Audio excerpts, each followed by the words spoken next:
pause share screen again right।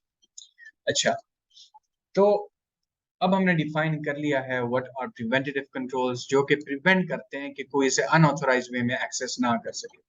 ठीक है, number 7 compensating controls. अगर कोई सिक्योरिटी इंसिडेंट हो चुका है, कॉम्पेंसेटिंग कंट्रोल्स, ठीक है, अगर कोई सिक्योरिटी इवेंट हो चुका है तो उसका अजाला कैसे करेंगे, उसको कॉम्पेंसेट कैसे करेंगे। ठीक है, मिसाल के तौर पे आग लग गई है, आपके डाटा सेंटर में आग लग गई है। ठीक है, अब उसको सप्रेस करने के लिए आपके पास फायर सप्रेशन सिस्टम्स होते हैं, स्प्रिंकलर्स होते हैं, वाटर स्प्रिंकलर्स होते हैं। ठीक है, छत से जो है तो पानी आने लगता है और सारी आग को बुझा देते हैं। That's compensating control. ठीक है, मिसाल के तौर पे आपका जो इलेक्ट्रॉनिक सिस्टम्स है, ठीक है, आपका जो इलेक्ट्रिकल सिस्टम है वो डाउन हो गया। ठीक है, कोई एक फ्यूज जो है वो जल गया है, उसी वक्त दूसरा फ्यूज, आपकी जो इलेक्ट्रिसिटी है दूसरे फेज या फ्यूज पे डाइवर्ट हो जाती है। So this is called compensative control, अजाला करना। राइट। अच्छा, नंबर 8 है, वो है हमारे पास डिटेक्टिव कंट्रोल। डिटेक्टिव कंट्रोल क्या करता है, अगर कोई हॉस्टाइल एक्टिविटी होती है ऑर्गेनाइजेशन में, या कोई ऐसी एक्टिविटी होती है, ठीक है, जो कि साइबर सिक्योरिटी की कॉम्प्रोमाइज में शुमार होती है। ठीक है, ऐसी कोई भी एक्टिविटी होती है which is a security incident, it's a security event, it has to be monitored, it has to be documented। तो डिटेक्टिव कंट्रोल क्या करता है, वो रिकग्नाइज करता है कि आया यहाँ पे कोई एक्टिविटी हो रही है हॉस्टाइल या नहीं हो रही। ठीक है, तो उसके लिए क्या आप करते हैं, मोशन सेंसर्स लगा लेते हैं कंपनी में, उसके लिए आप गार्ड्स खड़े कर देते हैं। ठीक है, ताकि वो डिटेक्ट कर सकें कहाँ पे पॉसिबल है कोई एक्टिविटी हो रही है इस वक्त या हो सकती है। So it's basically detection. अब इसमें आपका अगर नेटवर्क के लिहाज से आप बात करें तो आपका इंट्रूजन डिटेक्शन सिस्टम, अगर कोई ऐसे पैकेट्स आ रहे हैं which are potentially from attacker, which is potentially a cyber attack, then your IDS should be able to recognize it based upon the template or the signature it already has. So this is what a detective control is. The next one is basically your active control. Okay. Active control क्या करता है कि अगर आपके कोई security event हो चुका है, अब उसे करेक्ट करने के लिए, ठीक है, उसको करेक्ट करने के लिए आप उसके लिए करेक्टिव कंट्रोल लगाते हैं। मिसाल के तौर पे इसके जो वर्ड यूज हो रहा है वो रिमीडिएशन एंड रिस्टोरेशन। ठीक है, रिमीडिएशन किसे कहते हैं, रेमेडी प्रोवाइड करना ताकि वो मसला हल हो जाए। ठीक है, रिस्टोरेशन कोई सिक्योरिटी इंसिडेंट होता है, आपका डीडॉस अटैक होता है। ठीक है, क्या होता है, DDoS denial, distributed denial of service attack होता है। आपके एक दो सिस्टम डाउन हो गए, ठीक है, अब उन सिस्टम्स को रिस्टोर करने के लिए ताकि वो अपनी नॉर्मल हालत में आ सकें, जैसे हमने सिस्टम डिजाइन में पढ़ा था, रिलायबिलिटी। ठीक है, ताकि दोबारा रिलायबिलिटी और अवेलेबिलिटी की तरफ आ सके। ठीक है, उसके लिए हम क्या करते हैं, करेक्टिव कंट्रोल्स इंप्लीमेंट करते हैं। अगेन इसमें फायर सप्रेशन सिस्टम्स आ गए, इंट्रूजन प्रिवेंशन सिस्टम आ गए। ठीक है, और इंसिडेंट रिस्पॉन्स टीम हो गई कि अगर कोई अटैक हो रहा है उसको उसी वक्त करेक्ट किया जाए। ठीक है, उस इंसिडेंट को उसकी आखिरी हद तक ना पहुंचने दिया जाए, या अगर पहुंच जाए किसी हद तक तो उसको एकदम रिमीडिएट किया जाए। आपको जख्म लग गया, उस वक्त आपके लिए जाना है तो घरेलू एक रेमेडी आपने चलानी है, आपने जो है तो स्पिरिट लगानी है। ठीक है, उस जख्म पे, ताकि बैक्टीरिया वगैरह किल हो जाए। उसके बाद आपने वहां पे पट्टी, मरहम पट्टी वगैरह करनी। That's what called correction.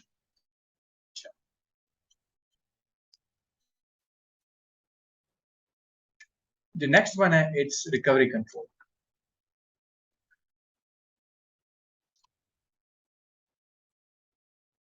Recovery control, आप जो ये स्नैपशॉट बनाते हैं ना अपनी वर्चुअल मशीन में, ताकि अगर मिसाल के तौर पे आपने मेरी तरह rm-rf स्लैश एस्ट्री की अगर आपने कमांड चला दी है, तो अब आप इसको किस तरीके से जो है तो रिस्टोर करेंगे। ठीक है, आपकी मशीन किस तरीके से रिस्टोर होगी। राइट, ये स्नैपशॉट लेना है, ये किस में आता है? रिकवरी कंट्रोल में। ठीक है, समझ आ रही है? अगर आपका कोई इंसिडेंट होता है जिसकी वजह से आपको नुकसान हो गया है, अब उसको आपने लास्ट नॉन गुड कंडीशन पे कैसे लाना है, पिछली अच्छी हालत पे किस तरीके से लाना है, that requires you to implement recovery controls. Okay, अब इसके लिए ऑर्गेनाइजेशंस में हमारे पास BCDR होता है, business continuity and disaster recovery. ठीक है, business continuity and disaster recovery. उसके लिए आपके पास पूरी प्लानिंग होती है, उसके लिए जो पर्सनल है उसको उसे ट्रेनिंग दी जाती है, और फिर जब टाइम आने पे वो अपने ऑपरेशंस को बहाल करने के लिए वो एक्शंस लेते हैं, वो मेजर्स लेते हैं जिसकी वजह से आपका सिस्टम रिकवर हो जाए। ठीक है, अच्छा, अब यहाँ पर हमारे पास डिफेंस इन डेप्थ का, ठीक है, एक कॉन्सेप्ट आता है। डिफेंस इन डेप्थ क्या चीज है? यूजली मैंने आपको बताया था, डिफेंस इन डेप्थ। ठीक है,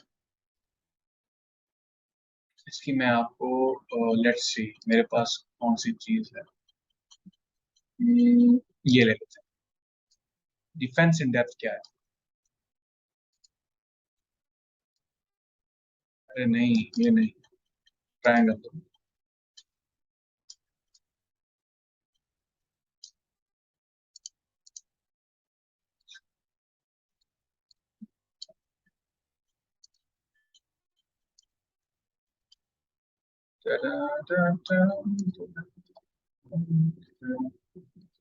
इसे आप कहते हैं defence in depth. In order for one to get to this asset, a threat actor to get to this asset, have to cross this layer of protection. Once they cross this layer of protection, there's another layer of protection. Even if they cross this layer of protection, we have another layer of protection. So defense in depth. आपने cameras लगा दिए, ठीक है, cameras के बाद आपने उसके पीछे आपने अलार्म लगा दी, कैमरास कॉम्प्रोमाइज हो गए, अलार्म्स कॉम्प्रोमाइज हो गए तो आगे आपने ताला लगा दिया। एक को कॉम्प्रोमाइज करेंगे दूसरा आ जाएगा, दूसरे को कॉम्प्रोमाइज करेंगे तीसरा आ जाएगा। ठीक है, so this is called defence in depth, right?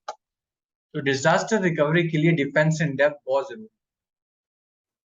ठीक है, क्योंकि डिजास्टर रिकवरी अगर एक पॉइंट से आपकी जो डिजास्टर है वो क्रॉस कर जाती है, ठीक है, जहां से रिकवरेबल नहीं हो सकता, तो आपकी डिजास्टर रिकवरी प्लानिंग का कोई फायदा ही नहीं है। That's why defence in depth is always recommended. लेकिन इतना डिफेंस इन डेप्थ भी ना करें कि आपके जो एसेट्स हैं वो अवेलेबल ही ना हो, राइट? क्योंकि बिजनेस में कभी कभार आपको बहुत तेजी से काम करना पड़ता है, और अगर आपको हर मरतबा कोई 6-7 मरतबा पासवर्ड डालना पड़े, कस्टमर को भी फ्रस्ट्रेशन होगी, एम्प्लॉयज को भी फ्रस्ट्रेशन होगी। So that's why you have to be very careful with the defense in depth implementation. ठीक है, अच्छा, अगर आप सिर्फ एक सिंगल कंट्रोल, एक सिंगल टाइप ऑफ कंट्रोल या सिंगल लेयर ऑफ डिफेंस पे अगर आप रिलाई करते हैं, तो मोस्ट लाइकली आपका जो रिस्क है वो एनहांस हो जाएगा, और एक कंट्रोल अगर फेल हुआ आपके पूरे का पूरा एसेट गया। इसलिए you need defence in depth. ठीक है, अच्छा, और दूसरी चीज डिफेंस इन डेप्थ में ये है कि अगर आपने इस लेयर पे आपने कैमरास लगाए, राइट, यहाँ पे आपने कैमरास लगाए हुए हैं, या लेट्स से यहाँ पे आपका पहली लेयर पे आपका जो है तो गार्ड खड़ा हुआ, ठीक है, दूसरी लेयर पे आप क्या करें, गार्ड को अगर क्रॉस कर ले, दूसरी लेयर पे आपने यहाँ पे किसको खड़ा करना है? खड़ा नहीं करना है, इंस्टॉल करना है कैमरा, ठीक है, और थर्ड लेयर पे आप यहाँ पे लॉक को लगा देंगे। इससे क्या होगा, जो आपका जो हैकर है वो फ्रस्ट्रेट हो जाएगा, कहेगा यार इतनी मुश्किल से मैंने गार्ड को कॉम्प्रोमाइज किया, इसके बाद मैं कैमरा की अलग स्ट्रेटेजी बनाऊं, कैमरा पता नहीं कब कॉम्प्रोमाइज होता है, कैमरा कॉम्प्रोमाइज होने के बाद लॉक में किस तरीके से तोड़ूंगा। तो most of the time they give up, क्योंकि most of the time they are not sophisticated hackers. Hackers के पास किसी एक चीज में स्पेशलाइजेशन होती है, ठीक है, एक चीज में स्पेशलाइज करते हैं। बहुत कम लोग ऐसे हैं who specialize in every aspect of hacking, every aspect of organization security। ठीक है, यहां तक अगर आपको कोई क्वेश्चन है तो आप पूछ सकते हैं।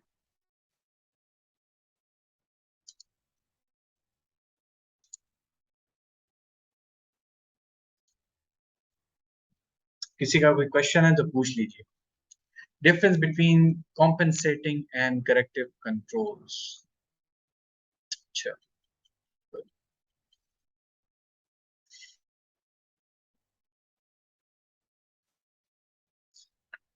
करेक्टिव कंट्रोल क्या करता है कि जब कोई सिचुएशन, कोई ऐसी इंफॉर्मेशन सिक्योरिटी की कोई इवेंट हो गया, सिचुएशन हो गया, तो फौरन उसको रिएक्ट करता है। ठीक है, इंट्रूजन डिटेक्शन सिस्टम ने अगर आइडेंटिफाई कर लिया कि यहाँ मालवेयर सेंड किया जा रहा है, इंट्रूजन प्रिवेंशन सिस्टम उसी वक्त उसको ब्लॉक कर देगा। इसे कहते हैं करेक्ट करना। That's intrusion prevention system is a corrective control. Compensating control क्या है? ठीक है, कि जब कोई इंसिडेंट हो जाए तो उसका जो इम्पैक्ट है उसको कम किया जाए। ठीक है, आग लग गई है, ठीक है, उससे पानी डालो ताकि जो इम्पैक्ट, ताकि आग आग जो है तो मजीद फैले ना। ठीक है, अब कंपनसेटिंग के केस में हमारे पास ऑलरेडी डैमेज हो चुका है, ठीक है, लेकिन मजीद इफेक्ट उसका ना फैले, इसलिए हम कंपनसेटिंग कंट्रोल लगा लेते हैं।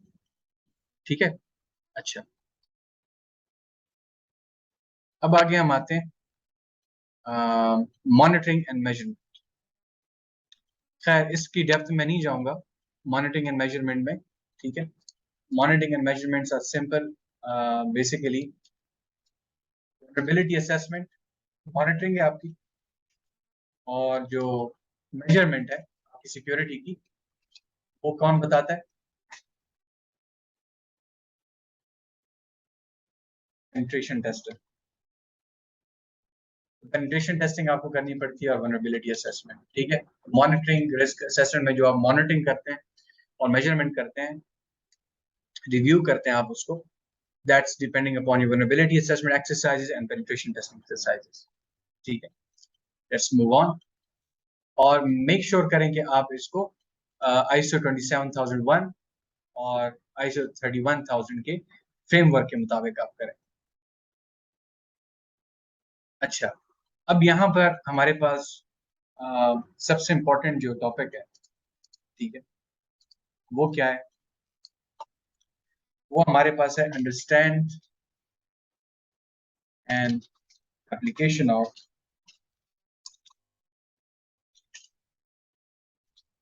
Threat modelling concepts and methodologies।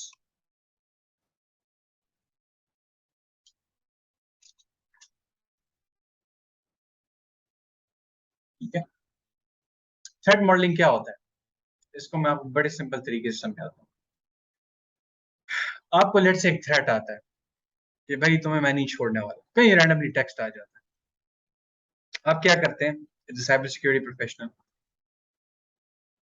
आप डिग इन करते हैं, आईपी एड्रेस निकालते हैं, आप पता लगाते हैं लोकेशन कहाँ से है, ठीक है, फिर आप मजीद उसकी डिजिटल फोरेंसिक्स करके पता लगाते हैं कि अच्छा इस तरफ से आया है, यहाँ का कोई बंदा है।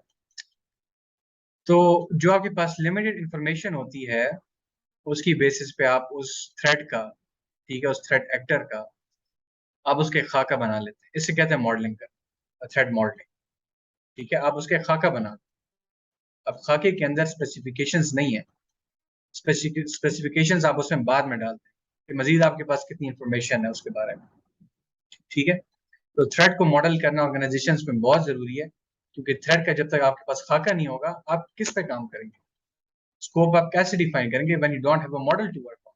ठीक है, तो threat modeling based upon information you have is you have to model it, चाहे वो फ्लो चार्ट के फॉर्म में हो, डाटा फ्लो डायग्राम्स में हो, ठीक है, या बाकी किसी फॉर्म में आप करें जो आपके ऑर्गेनाइजेशनल प्रोसेस है। ठीक है, अच्छा, अब ये थ्रेट मॉडल होता है, ये आपको फिर इस बात का भी अंदाजा देता है कि व्हाट आर द वल्नरेबिलिटीज, ठीक है, जिसको वो थ्रेट एक्सप्लॉइट कर सकता है। ठीक है, तो थ्रेट मॉडलिंग के लिए हमारे पास टूल्स है, माइक्रोसॉफ्ट का टूल है स्ट्राइड, इस तरह मजीद टूल्स भी हैं, आप खुद इसको स्टडी कर सकते हैं। ठीक है, अच्छा, अब हमारे पास जो पोटेंशियल थ्रेट्स हैं, ठीक है, अब थ्रेट्स की मैं बात कर रहा हूँ। जो खतरात हैं, उसकी तकरीबन 6 मेन टाइप्स हैं। Number 1, spoofing identity. अगर आप थ्रेट मॉडलिंग कर रहे हैं ना, ये क्यों लोग लेट ज्वाइन कर रहे हैं, काफी लेट ज्वाइन कर रहे हैं लोग, सेशन मिस ना हो ना।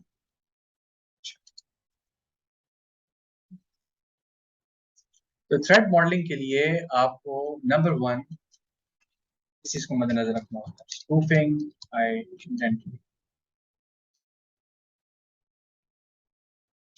स्पूफिंग आइडेंटिटी में क्या होता है कि आपने कोई और आइडेंटिटी बना के अपनी किसी के सिस्टम को आप अटैक करें। ठीक है, सिंपल एग्जांपल, आप अपना नाम डोनाल्ड ट्रंप रख लो और आप जो है तो गूगल पे जो है तो साइबर अटैक कर दो। गूगल वाले क्या कहेंगे कि डोनाल्ड ट्रंप के नाम से कोई बंदा है जो हमें अटैक कर। ठीक है, अब न्यूज में आ जाएगा, तो जब लोग देखेंगे कहेंगे डोनाल्ड ट्रंप कैसे हैक कर सकता है, वो तो प्रेसिडेंट है, राइट, वो तो खुद उसकी सपोर्ट में। ठीक है, अब ये तो यानी फनी सी एग्जांपल थी, लेकिन इन रियल लाइफ सिनेरियोस अगर मैं अपने किसी दोस्त की आइडेंटिटी बनाकर, जैसे फेसबुक पे लोग अपनी आइडेंटिटीज बनाते हैं और जाके मैं कोई क्रिमिनल एक्शन लेता हूँ, कोई मैं क्राइम कमिट करता हूँ, तो बदनामी उसकी भी होगी खामखा। ठीक है, तो spoofing identity means to basically take someone else's identity to commit crime. Tampering with data, जैसे डॉक्यूमेंट्स के साथ आप टैम्परिंग करते हैं, ठीक है, उसमें छेड़छाड़ करना, डाटा में छेड़छाड़ करना, ठीक है, डाटा की इंटेग्रिटी है वो कॉम्प्रोमाइज होगी।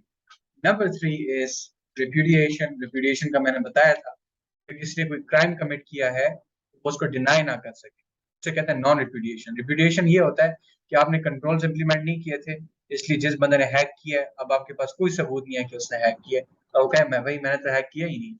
ठीक है, fifth fourth one is information disclosure. Information disclosure में क्या होता है, ठीक है, जैसे डिस्क्लोज हो जाती है इंफॉर्मेशन, ठीक है। अच्छा, एक्सीडेंटली अगर आपके जो यूजर्स हैं जो डाटा को यूज कर सकते हैं, अगर एक्सीडेंटली उनसे डाटा लीक हो जाए या किसी को अनऑथराइज एक्सेस दे दें, ठीक है, इंफॉर्मेशन डिस्क्लोज हो गई। या हो सकता है कि आपकी किसी ने अटैक किया हो, साइबर अटैक किया हो और इंफॉर्मेशन वो आपकी स्टील कर ले।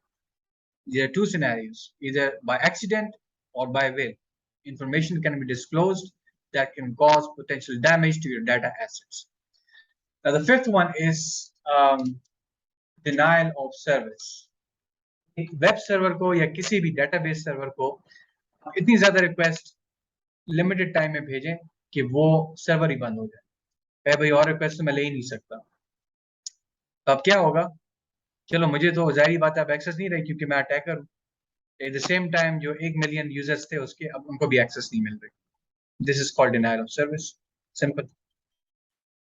ठीक है, तो यहाँ पर जब हम बात करते हैं CIA ट्राइड की तो उसमें अवेलेबिलिटी की बात आ जाती है कि अब डिनायल ऑफ सर्विस की वजह से हमारा सर्वर अवेलेबल नहीं रहेगा। एलिवेशन ऑफ प्रिविलेज, इसे प्रिविलेज एस्केलेशन भी कहते हैं।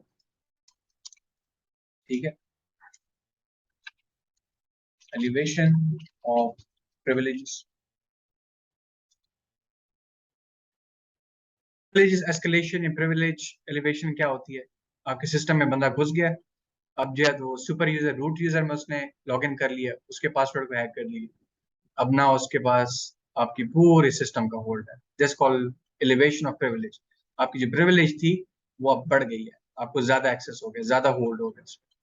किसी का कोई क्वेश्चन है पूछ ले before hop on to the next topic.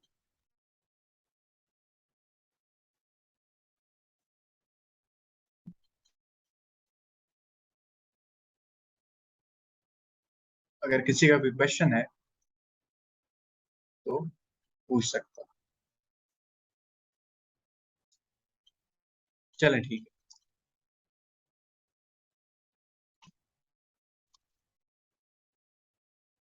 Minimum security requirements,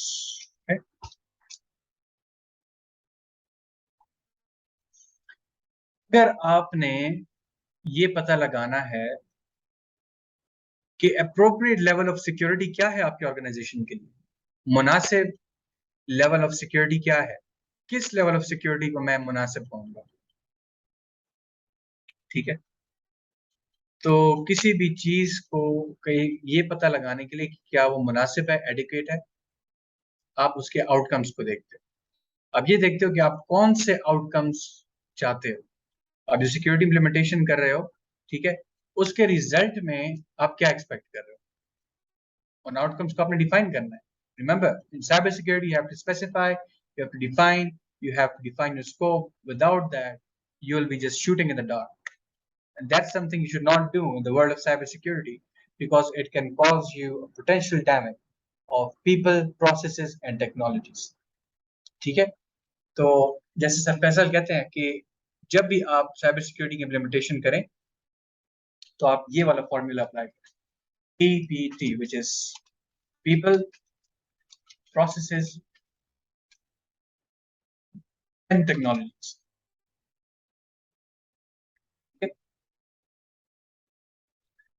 अगर आपके पास लोगों का पता नहीं है कि लोग कौन से हैं, क्योंकि देखें जो साइबर सिक्योरिटी है ना उसमें जो लीकेस्ट लिंक है that's the human being, and if that's not well defined who the human beings are, what their capabilities are, what is the potential damage they can do, it's absolutely impossible for you to implement cyber security.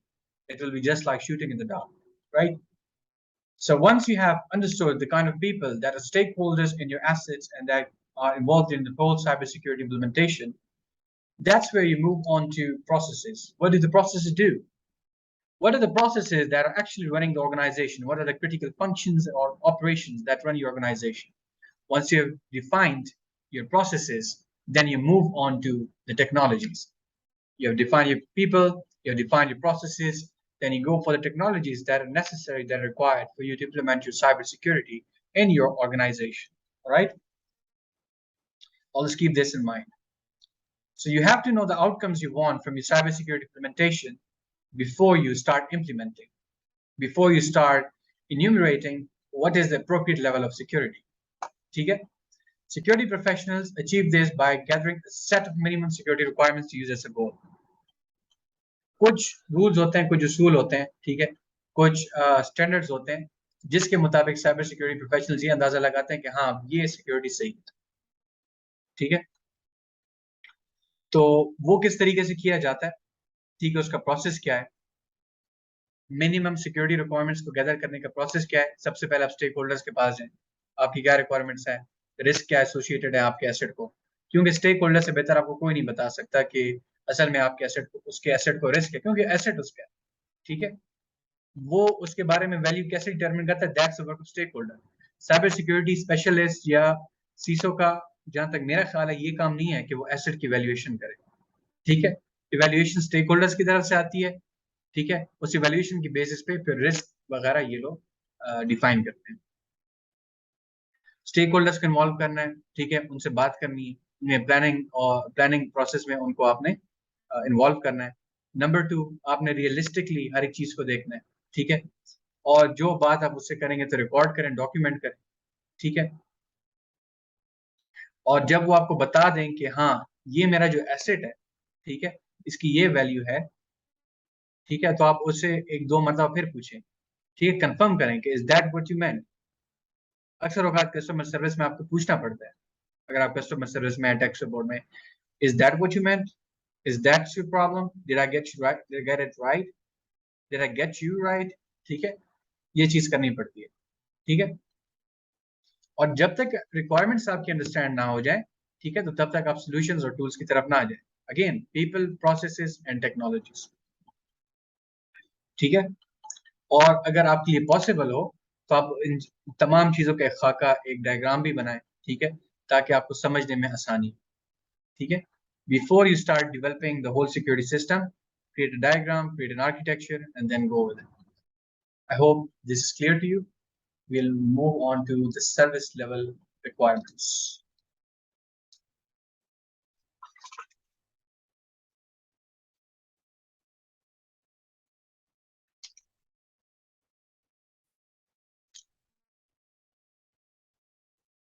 अच्छा, जब एक organisation कभी किसी दूसरी organisation, किसी दूसरी body, किसी और से सर्विसेज लेती है, तो उनके दरमियान एक सर्विस लेवल एग्रीमेंट होती है, उसे हम कहते हैं SLAs। ये पूरी डॉक्यूमेंटेशन होती है, ठीक है। अगर आप क्लाउड सर्विस AWS के अकाउंट को आप बाय कर रहे हैं, ठीक है, तो आपको एक डॉक्यूमेंट प्रोवाइड करेंगे सर्विस लेवल एग्रीमेंट, ठीक है।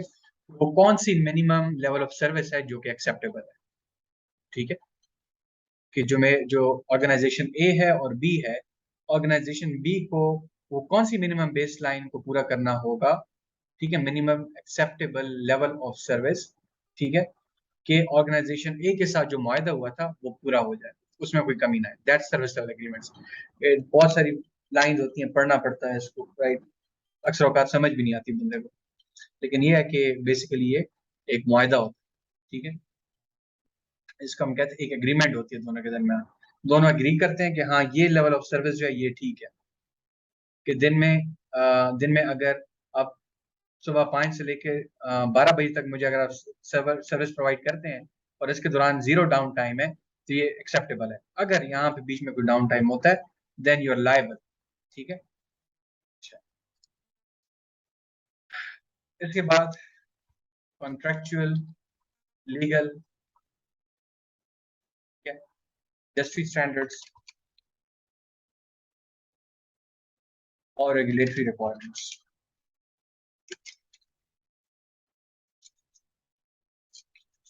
को समझते हैं। दो चीजें हैं,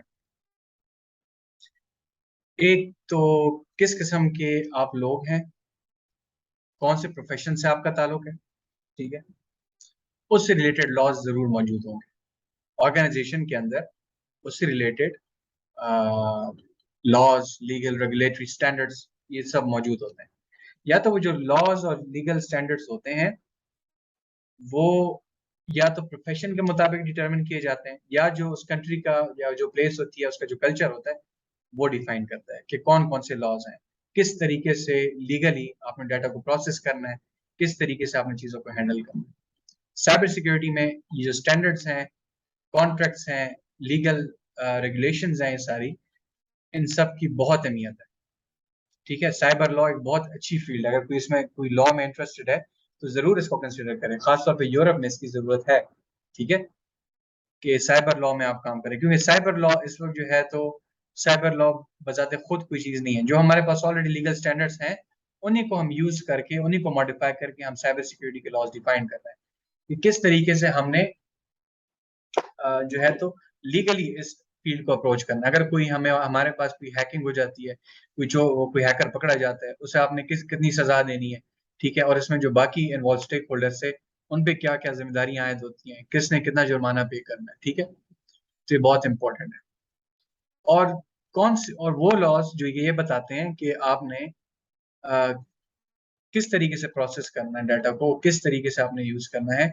अगर उन लॉज के मुताबिक कंप्लायंट आप नहीं होंगे, ठीक है, अगर आपकी ऑर्गेनाइजेशन, आपकी सिक्योरिटी इंप्लीमेंटेशन कंप्लायंट नहीं है किसके, उस कंट्री के लॉज से, तो आपको बहुत भारी जुर्माना पड़ सकता है। सो कंप्लायंस इसे कहते हैं कि आप उसके मुताबिक काम करो, इलीगल काम आप नहीं कर रहे, डाटा को आप बेच नहीं रहे हो, जो जिसका डाटा है, जिसका पर्सनली आइडेंटिफाइबल इंफॉर्मेशन का डाटा है, उसे आप उसकी ऑथराइजेशन के बगैर बेच नहीं रहे हो, ठीक है। अच्छा, कॉन्ट्रैक्ट्स क्या होते हैं, ठीक है, कॉन्ट्रैक्ट एग्रीमेंट होता है दो पार्टीज के दरमियान, ठीक है। अगर उसमें एक पार्टी कॉन्ट्रैक्ट को पूरा करने में फेल हो जाए, ठीक है, तो उस पे लीगल फाइन्स पड़ सकते हैं, ठीक है, अनलेस के दोनों के दरमियान प्योर एग्रीमेंट हो जाए, ठीक है। तो कॉन्ट्रैक्ट में ये होता है कि जो आपने लिखा होता है, जो एग्रीमेंट होता है, उसको आपने पूरा करना होता है, वरना लीगली आपको उसका जुर्माना भरना पड़ता है, ठीक है। लीगल स्टैंडर्ड्स क्या होते हैं, ठीक है, लीगल स्टैंडर्ड्स ये होते हैं कि वो कि कोर्ट ने जो डिसीजंस मेक किए थे, मिसाल के तौर पे पहले केस आया था, ठीक है, कि हैकिंग हो गई है, अब कोर्ट के जितने भी जूरीज हैं और जो जज हैं वहाँ पे, उन्होंने मिल के उस केस को लिया और उसके बारे में जजमेंट दी, ठीक है। अब वो जजमेंट जो पास किया वो एक स्टैंडर्ड बन गया, अब वही स्टैंडर्ड यूज होगा, इसी तरीके का जब केस आएगा अगले केस में भी वैसे यूज होगा। So these are legal standards, ठीक है, उन्हीं स्टैंडर्ड्स को अब इम्प्लीमेंट किया जाता है अपनी साइबर सिक्योरिटी की इम्प्लीमेंटेशन में। ठीक है, अच्छा, तो टॉपिक्स हमारे पास जो रह गए हैं,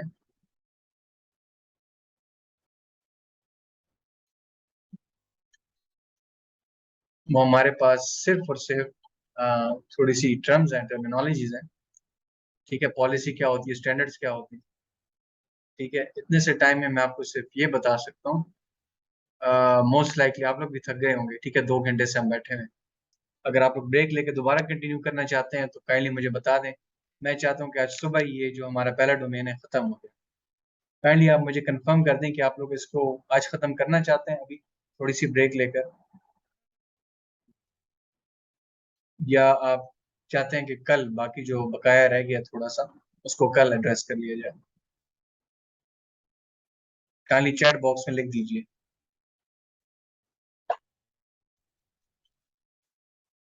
want to complete today, okay. अच्छा, अब ऐसा करते हैं, जो 5 मिनट रह गए ना, इसमें तो ये सारे का सारा नहीं कंप्लीट होगा। तो किसी का भी क्वेश्चन है, कोई मुझसे बात करना चाहते हैं किसी भी चीज के बारे में, कोई भी मसला है, आप मुझसे बात कर सकते हैं। I am all ears. कोई क्वेश्चन है, एनीथिंग, कोई सजेशन है। आज क्विजेस हम नहीं कर सकेंगे क्योंकि काफी ज्यादा हम ऑलरेडी कवर कर रहे हैं। ठीक है,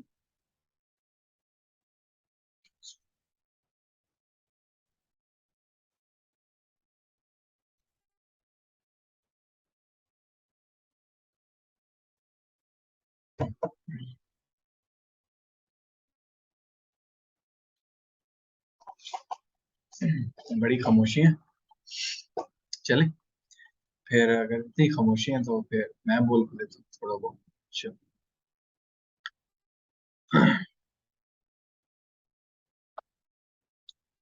बेसिकली एक्सक्यूज मी, ये क्वेश्चन तो आपके जहन में पैदा होता होगा, इतना ज्यादा जो हम पढ़ रहे हैं, इतनी टर्मिनोलॉजीज, इसके अलावा जो लैब्स हैं और बहुत सारी चीजें हम कर रहे हैं, तो जब हम कंपनी में हमें जॉब मिलेगी हम कैसे करेंगे सब। कंपनीज में, आप आईटी कंपनीज में कैसे काम करें, वो लोग जो पहले काम नहीं कर चुके, ठीक है, जिन्होंने काम कर चुके उन्हें पता होता है कि कंपनीज कैसे काम करती है। आप जब कंपनी में जाते हो तो सबसे पहले वो आपको एक मेंटर असाइन करते हैं। मेंटर क्या होता है, वो आपको गाइड करता है कि किस तरीके से आपने इस ऑर्गेनाइजेशन में चलना है। और अगर आपको डायरेक्टली असाइन ना भी किया जाए, इंट्रोड्यूस ना भी कराया जाए किसी मेंटर से, तो आपको खुद लोगों को अपने बारे में इंट्रोड्यूस कराना होता है। ठीक है, क्वेश्चन पूछने से ना घबराएं। ठीक है, और क्वेश्चन का अगर आपको आंसर नहीं आता तो जैसे आई डोंट नो। ठीक है, due care and due diligence. अगर आपको किसी चीज के बारे में नहीं पता, it's okay to tell them I don't know about it. Pakistan का मुझे नहीं पता यहाँ पे कैसे लोग व्यू करते हैं। यहाँ पे तो अगर स्कूल में ये होता है ना कि बच्चे को टीचर खड़ा कर लेते हैं, हाँ बच्चे उठो सुनाओ ये बताओ इसका आंसर, तो बच्चे को नहीं आता तो सारे हंस पड़ते हैं, उसका मजाक उड़ाते हैं, टीचर भी उससे सलाते सुनाता है। तो ये जो एटीट्यूड है, ये अगर पाकिस्तानी ऑर्गेनाइजेशन या कंपनीज में है तो most likely it's not a good culture, work culture. लेकिन फॉरेन कंट्रीज में ऐसा नहीं है। They appreciate it if you ask question. Discourage किया जाता है, ऑफ कोर्स डिस्करेज किया जाता है। और अगर इसकी साइकोलॉजी को समझा जाए तो it's deep in it fear कि कहीं ये बंदा, कहीं हमारी जो अपनी कमजोरी है वो भी ना पकड़ी जाए। आप किसी का मजाक तभी उड़ाते हैं ना जब आप खुद इम्परफेक्ट नहीं होते, आप इम्परफेक्ट होते हैं। ठीक है, अपनी कमजोरी को छुपाने के लिए आप किसी और को जो है तो उसकी बेइज्जती कर देते हैं। ठीक है, या उसे डिस्करेज करते हो। जब आप खुद कुछ काम नहीं कर सकते हो तो आप दूसरे को भी डिस्करेज करते हो, बजाय इसके कि उसे अच्छी एडवाइस दो, या अगर वो अच्छा काम करे उसे मोटिवेट करो कि हाँ देखो अल्लाह ताला तुम्हारे लिए आसानी पैदा करेगा, तुम कर सकते हो, मुझे पूरे यकीन है। ठीक है, तुम में कोई कमी नहीं है। और नहीं यार छोड़ो, दुबई में क्या रखा है, नहीं यार छोड़ो इसमें क्या रखा है, ये बड़ा मुश्किल काम है इसलिए तुम्हें ये करना पड़ेगा फिर तुम ये करो। राइट, तो इस तरह की जो इरेशनल स्टेटमेंट जो भी बंदा कहता है ना, उसका मतलब सिर्फ यही होता है। अगर कोई बंदा आपके अंदर फियर पैदा करे, आपको क्लैरिटी नहीं दे रहा, कि why you shouldn't do it. अगर आपको कोई बंदा क्लैरिटी नहीं दे रहा, बल्कि फिर छोड़ो यार, ये कोई करने का काम है, फजूल काम करते हो, इसमें क्या रखा है, आओ बिजनेस बिजनेस करो, तुम जॉब में क्या रखा है, ठीक है, इस तरह की जो फियर और एंजाइटी पैदा करे, ठीक है, तो उसका मतलब ये है कि the person himself can not do, ठीक है, और वो ये नहीं चाहता कि, क्योंकि फिर जब आप करने लगोगे फिर उसे भी एंजाइटी होगी, क्योंकि करना तो वो चाहता है, लेकिन वो डरता है उस काम से करने में, राइट, तो आपको भी रोकता है। I had faced this many times in my academic period, of course you should have faced that because um, yeah, you should never stop asking question, but make sure कि जो social structure है ना, ठीक है, तो उसको भी करें, क्योंकि लोग फिर आपको फिजिकली भी नुकसान पहुंचाते हैं। अगर आप बहुत ज्यादा क्वेश्चन पूछो तो टीचर्स तो मुझे लगा भी जाते थे थप्पड़, क्यों पूछ रहे थे क्वेश्चन, ठीक है, तो मेन उनका फियर होता है कहीं हमारी जो हम वनरेबिलिटी से एक्सप्लॉइट ना हो जाए, कहीं हमारी कमजोरियां सामने ना आ जाए, राइट। ठीक है, मैं आपको नई लिंक शेयर कर देता हूँ।